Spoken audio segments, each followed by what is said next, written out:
I'm still thinking, why Marshall Island? Why? From 1946 to 1958, the U.S. tested 67 atomic weapons in the Marshall Islands. Located in the middle of the Pacific Ocean.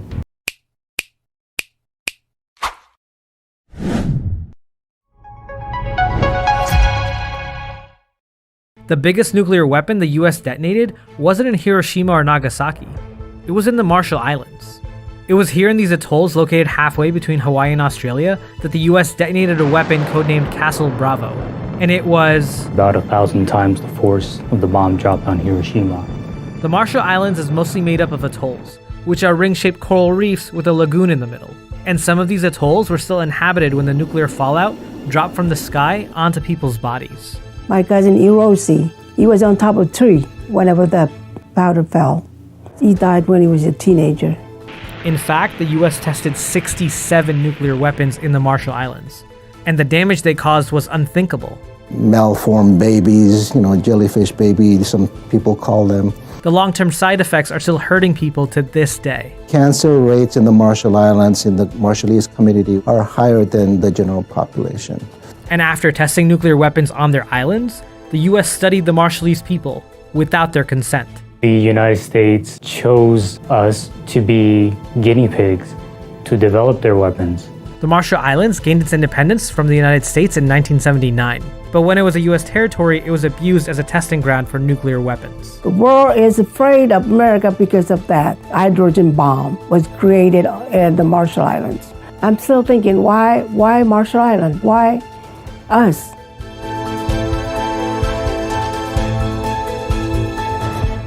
Nason Locken is a nuclear survivor, who like many other Marshallese has now moved from the islands to Arkansas. She was just a year old when the Castle Bravo explosion detonated, and she was directly affected by radiation growing up on the contaminated Rongelap Atoll. I remember people get really, really sick all the time. Sick with thyroid, sick with cancer. I was angry because a lot of my cousins, like my cousin Liggett, he went back in a box. From 1946 to 1958, the US tested 67 atomic weapons in the Marshall Islands. None more destructive than Castle Bravo, tested in 1954. The US Army actually wasn't expecting the Castle Bravo explosion to be as big as it was. The materials used in the weapon actually fissioned in such a way that the bomb nearly tripled its yield and drastically expanded the blast radius. Camera position, 50 miles at 10,000 feet. And then there was the wind. It blew in a different direction than what the scientists expected, and carried nuclear fallout to nearby populated islands. Even so, the winds were within the area of acceptable fallout. That's the word they used, acceptable fallout.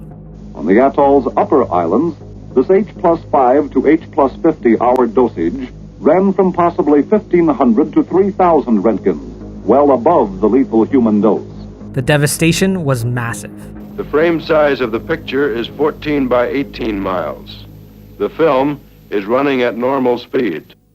Nason wasn't on Rongelap that day. She was on nearby Kwajalein Atoll where the US Army had set up a base camp. But Nason's family was on the exposed island, and she described what her family saw. My uncle John Angine, he was having coffee 5 or 6 o'clock in the morning, and they saw a bright light. Smoke went up all the way up to the cloud. And then when it reached the cloud, it exploded. It was louder than thunder.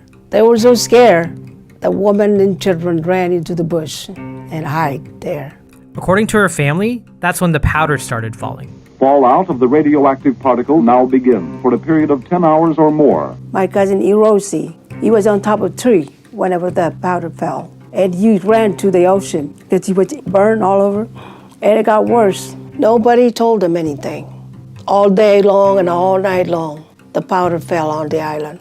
People were sick, diarrhea, stomachache, ache all over their body.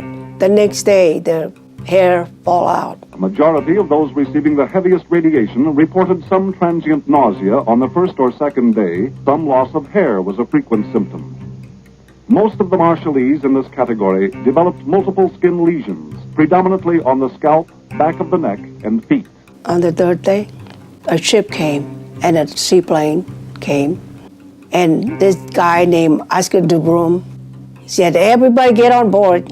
If you're thinking about staying back, you're gonna die. So everybody got on board. 229 Marshall Islanders and 28 American service personnel were evacuated to Kwajalein for survey and treatment. Hundreds of lives were harmed and disrupted, all to test these deadly bombs. And this history of colonization and destruction isn't taught in American classrooms. The Marshall Islands is located in the middle of the Pacific Ocean. Benedict Madison wants to make sure that both Marshallese and Americans don't forget about this history. Around World War I, Japan took over the Marshall Islands. The Caroline and Marshall Islands, which were mandated to Japan after the World War, and which she seized for her own when she left the League of Nations. They were pushed out by the Americans in 1944. Out of the war, the United States inherit many new Pacific islands. And soon right after, the United States was looking for a place where they could test nuclear weapons. Even though the US had killed more than 200,000 people by dropping nuclear bombs on Hiroshima and Nagasaki, the very next year it decided to test even more nuclear weapons. In 1946, Bikini Atoll in the Marshall Islands was the scene of the first of these tests. This was Operation Crossroads. Over the next 12 years, there were other operations too. Operation Sandstone, Greenhouse, Ivy, Hardtack, and Operation Castle, with the devastating Bravo explosion. Because of his remoteness and also because of his small indigenous population, the United States chose the Marshall Islands. These islands in the Pacific, Bikini, Kwajalein, and Eniwetok, were chosen because no populated areas would be put in danger. But populated areas were put in danger. All of those exposed were taken to Kwajalein, where complete physical examinations were carried out. We had to watch the radiation doses received. They stripped them naked. So these men, they saw their mother, their sister, their grandmothers naked right in front of them. Nason said that this happened for 3 months. After the natives were evacuated, radiation survey teams were flown back to the exposed atolls, where studies were made and water and soil samples taken. After 3 years in exile, the people of Rongelap were sent back. My uncle said, "Are you really going to take us back to Rongelap when it's still contaminated?" They said, "It's true, it's contaminated, but it's not dangerous. You can live on it." Nason says that's when the medical problems started. I was 4 years old at the time. My mom and dad, our family, went on the trip back to the island. I grew up on the island. I remember people get really, really sick all the time. Babies were born and no shell to the back of their head, You can see their brain. When the radiation affects the cell and it affects the genetics, the DNA, then instead of making the normal products, it'll make the abnormal products. That's Dr. Sheldon Ricklin. He's the only Marshallese doctor in the continental United States. You got your immediate effects, your acute effects, and so in terms of the beta burns that people that experience during that time, the thyroid nodules and the thyroid cancers, the malformed babies, jellyfish babies, some people call them. Some of these images are intensely graphic, but it's important to show what the aftermath of Castle Bravo was. When you think about radiation, when you think about nuclear weapons or nuclear testing, the first thing that usually comes into mind is the direct effect in terms of cancers. Nason says she lost many relatives to cancer and other diseases she suspects were caused by nuclear radiation. My Uncle John died. He died. His son, Leggett, he had leukemia. I think it's cancer in the blood. Nason's family brought her cousin Lekage to the US for treatment, but it was too late. He never saw the island again. He went back in a box. My cousin Hiroshi, like I told you, he was on top of a tree when that happened. He ran into the ocean and it got worse. He died as a teenager. This is a picture of Hiroji being inspected by Dr. Robert Conard of the Atomic Energy Commission. Hiroji and other Marshall Islanders were studied for their exposure to nuclear fallout without their consent. Significant blood changes were found in patients from the heavier fallout areas, including pronounced lowering of both platelet and leukocyte counts. The US called this Project 4.1. American doctors come to the island every year in January and check us, taking blood, urine, and then doesn't tell us anything. For more than 30 years, the Atomic Energy Commission studied the Marshallese people, and they didn't know they were being studied until documents were declassified in 1994. The United States chose us to be guinea pigs.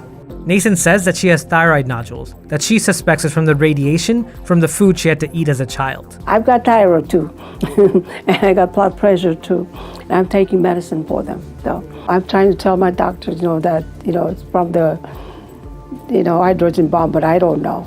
I was young, and I didn't really understand a lot of things. Because the island was contaminated, the US government told the people in Rongelap not to eat the fish or the food that they farmed on their land. Nason says the US Army used to bring rations like flour and rice at the beginning of every year, but it was never enough.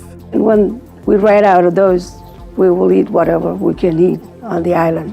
So when the rations ran out, the Marshallese on Rongelap had to eat the contaminated vegetables and fish. You'll have blister in your mouth and your throat. You get diarrhea, you get sick. They come and check us every year, but they never really tell us that we were, living in a contaminated place. Even though the United States knew that the people of Rongelap were dying from leukemia and other cancers, the US government didn't help evacuate these Marshallese from their contaminated island. So the people of Rongelap called on Greenpeace for help and used the group's Rainbow Warrior ship to flee the contaminated atoll for good in 1985. The United States didn't want to help because they said it's okay to stay there. So the Greenpeace took them. You can't live on that island. You will still be sick. It's contaminated. You can't go back there. Dr. Ricklin says the nuclear radiation has also caused long-term ill effects for the Marshallese in terms of their diet and lifestyle. You think, wait, your diabetes cannot be caused by the radiation. Your high blood pressure cannot be caused by radiation. But if you change a group of people's way of living, where you get your food, what type of foods you're able to eat. You cannot eat from the ocean anymore because it's radioactive. You cannot gather your foods from the islands because it's radioactive.